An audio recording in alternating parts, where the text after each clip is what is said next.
ने जैसे ही उस मूर्ति को लगाया, जोर से दबाया तो वो मूर्ति चकनाचूर हो गई। वहां से मिलके गए तो माता गांधारी भी उन्हें श्राप देना चाहती,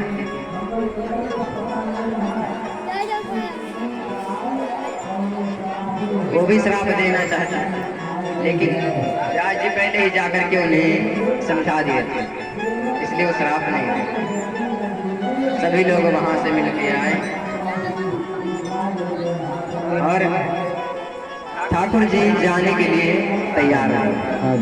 ये देखो भाई, अब इतना दिन आप लोग के बीच में रहे, हमारा भी परिवार है, वो भी छोटा परिवार नहीं, 56 करोड़ है परिवार, भगवान के परिवार।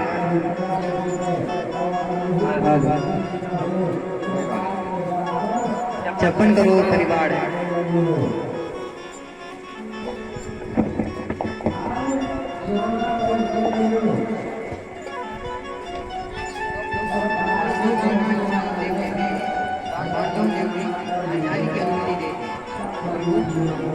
आप हमारे बीच खाने वाले,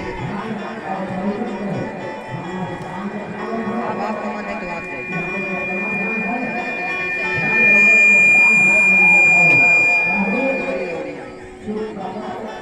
जाकर के ठाकुर जी के चरणों में उत्तरा भागी भागी आई और ठाकुर जी के चरणों में बोली कि हे भक्तों के भय को हरने वाले हैं, आप मेरी रक्षा करिए।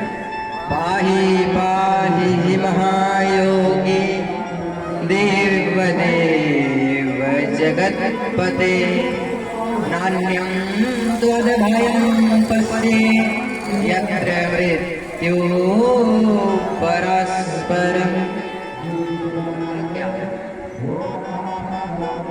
हे भाई, हे महायोगी, आप मेरी रक्षा करिए।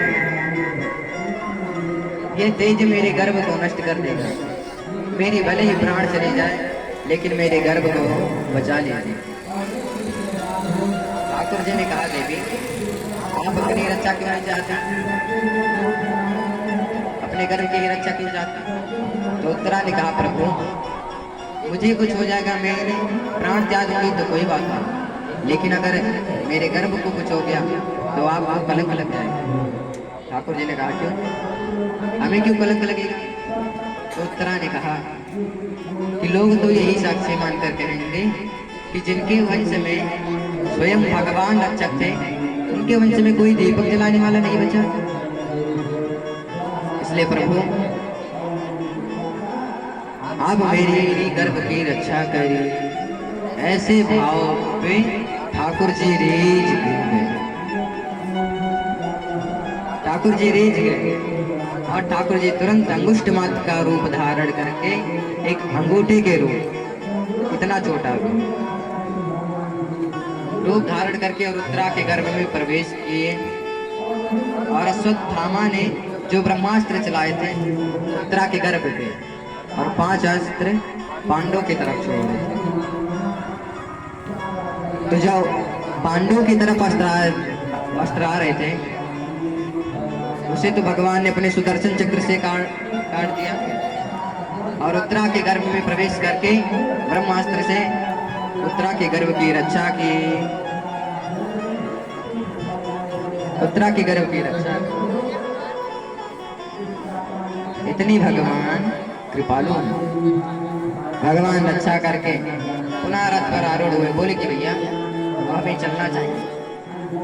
उसी समय कुंती हुआ भागी भागी आई और बोली, नमस्ते पुरुषं त्वाद्य मीश्वरं प्रकृते परम् अलक्ष्यं सर्वभूतानां मन्तर बहिरवस्तुतं कृष्णाय वासुदेवाय देवकी नंदनाय च नंद गोप कुमाराय गोविंदाय नमो नमः। कुंती बुआ भागी भागी आई और ठाकुर जी के चरणों में प्रणाम की। ठाकुर जी ने कहा, बुआ ये क्या कर रही है? आप मेरी बुआ हैं, मैं आपका भतीजा, आप मेरे चरण क्यों छू रही हैं? कुंती बुआ ने कहा, प्रभु बस आप जानते हैं कि मैं आपकी बुआ, लेकिन मैं जानती हूँ कि आप ही परम पुरुष परमात्मा, आप के बीच में और जीव के बीच में ये माया रूपी पर्दा लगी हुई, जिसे कोई समझ नहीं पाता। बड़े बड़े योगी तपस्वी अमलात्मा परमात्मा वो तो आपको समझ नहीं सकते, तो मैं क्या समझ पाऊंगा?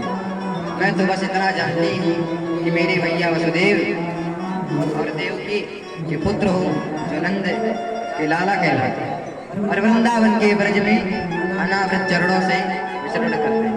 बस मैं तो बस इतना जानती हूँ। ठाकुर जी ने कहा कि अच्छा ठीक है बुआ, आज हमारी इतनी क्यों बड़ाई कर रही है? बुआ ने कहा, क्योंकि मैं आपसे कुछ मांगना चाहता हूँ। तो क्या मांगना चाहती हैं बताइए? बोली कि आपकी मेरे पर कृपा बहुत है।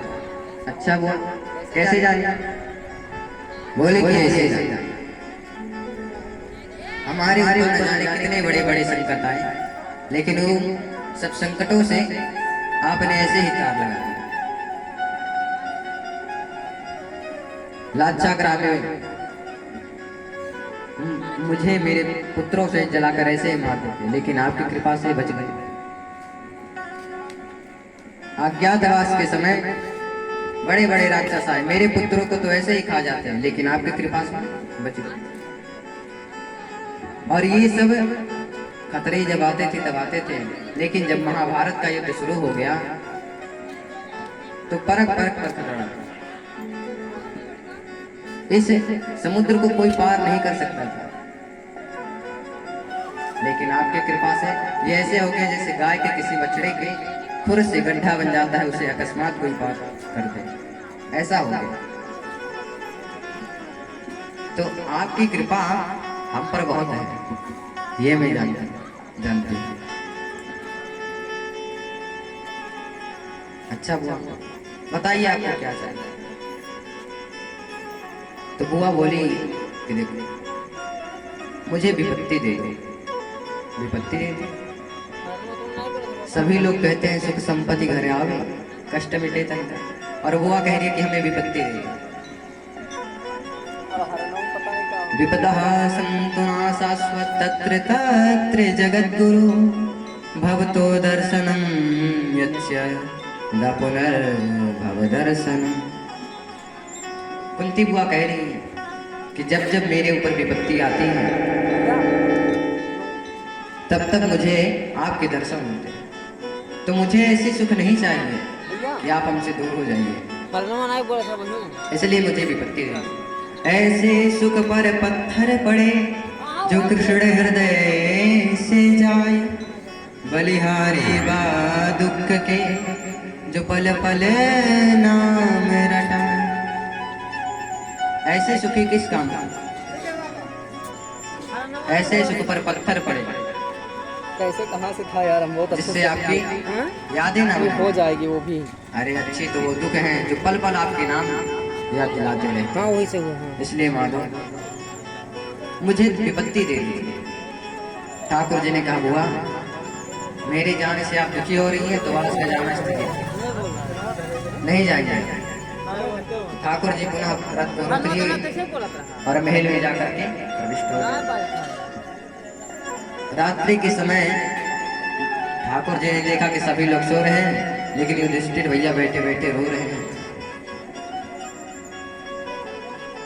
ठाकुर जी आए बोले युधिष्ठिर भैया अब आप क्यों रो रहे हैं? आपने महाभारत जीत लिया, सभी देशों के राजा बने हुए हैं, अब आपको कौन सी दिक्कत? युधिष्ठिर जी कहते हैं कि अपनी को मार करके हम राजा बने उड़ गए। कैसे तना उड़ी गया? बोला है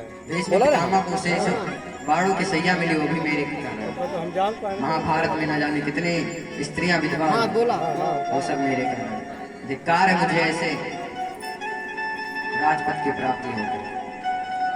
ठाकुर जी ने बहुत समझाया लेकिन उन्हें समझ नहीं आई। हाँ हाँ हाँ ठाकुर जी ने कहा कोई बात नहीं, इतने समय सो जाइए, सुबह कुरुक्षेत्र चले। दूसरे में लगाओ। अच्छा कुरुक्षेत्र हाँ वो चीज़ है नहीं। नो नो नो बाड़ों की सैया पे सो रहे। प्रातः हुआ तो सभी लोग प्रातः काल होते हुए सभी लोग कुरुक्षेत्र पहुंचे। सभी लोगों ने भीष्म पितामह को प्रणाम किया। वह गड़बड़ है। अच्छा ये का उखाड़ा जाए तो ये भीष्म पितामह को प्रणाम किया। ठाकुर जी ने आँख खोल करके देखा, ना उसन रोको बाबा। आप आ गए।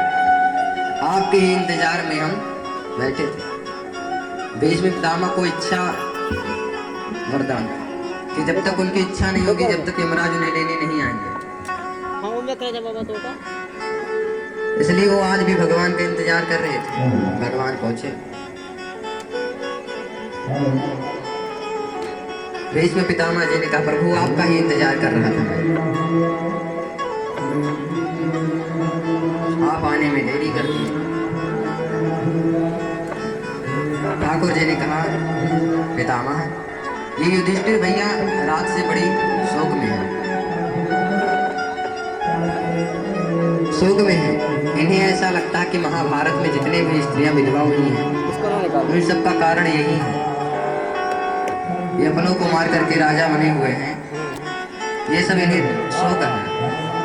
तो भीष्म पितामह ने उन्हें उपदेश दिया, दान धर्मान राज धर्मान मोक्ष धर्मान विभाग सा स्त्री धर्मान भगवत धर्मान सदा सभ्यासयो। पकड़ा बाबा राज करा करा जा बाबा ये सही है। दान धर्म स्त्री धर्म भगवत धर्म सभी धर्मों का उन्हें उपदेश दिया तो उनका शोक शांत हुआ।